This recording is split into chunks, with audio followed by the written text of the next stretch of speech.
This is TWiT.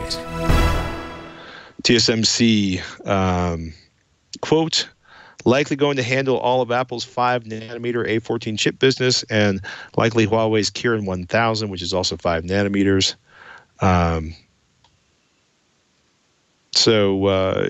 Jeremy did a nice, his usual excellent discussion. But it's kind of crazy, $6.74 billion in investment in expansion of their factories. Samsung's got Qualcomm's 5-nanometer production. And so these 5-nanometer lines will be in addition to their 7-nanometer production lines, which, quote, include AMD's Ryzen 3000 CPUs and Navi GPUs, including the ones which will be found on Microsoft Xbox Series X and Sony's PlayStation 5 consoles and Apple's current 7-nanometer Gen A13 chip. So they're becoming such a juggernaut. I don't think people, maybe even if you're interested in this industry, you may not realize how much of it actually goes through foundries like TSMC, right, which is just make the chip. So they take the chip design from a company, and then they are the ones who actually produce the silicon. And they make, like Patrick said, they make all of Apple's stuff. Well, I mean, they don't make all of it. Apple has worked with other foundries before, but the majority of it, and they're the ones right, who have that jumped all over 7-nanometer, where they were able, the wins that they got, where they were able to get these customers as diverse as Apple, AMD, and others. Intel is, of course, the notable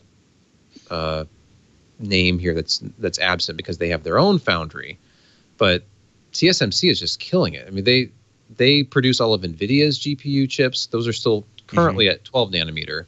All of the Ryzen 3000 CPUs are at 7 nanometer, all the Navi GPUs, which of course also means, like you said, the consoles, like the new Xbox Series X, the PlayStation 5, those are all going to be manufactured, at least the chips are, at TSMC. So there's kind of like this world leader in chip production now because they have the edge on their process technology. They were the first to get to, I don't know if they were the first. I know Samsung has their own, but they're the ones who can do it at scale, and they're expanding and building more factories and making them bigger. So at some point, it feels like they're going to become kind of a household name. I don't see how there's any way that they won't become.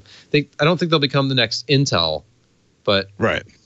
I've been thinking for the last year or so, since Intel's had all these problems that have been so public. It's been a couple of years really for them, but why don't they just go to TSMC?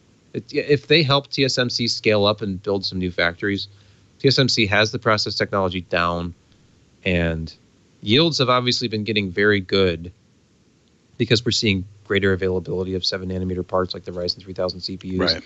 They were only hard to find for maybe the first couple, 3 months, and then they started to become easier and easier to find. And now here we are a few months. We haven't even been a year, and it's easy to find all these things. And actually, we're starting to see discounts on things. So crazy. It's crazy. 5 nanometer is crazy to think about. It is crazy to think about.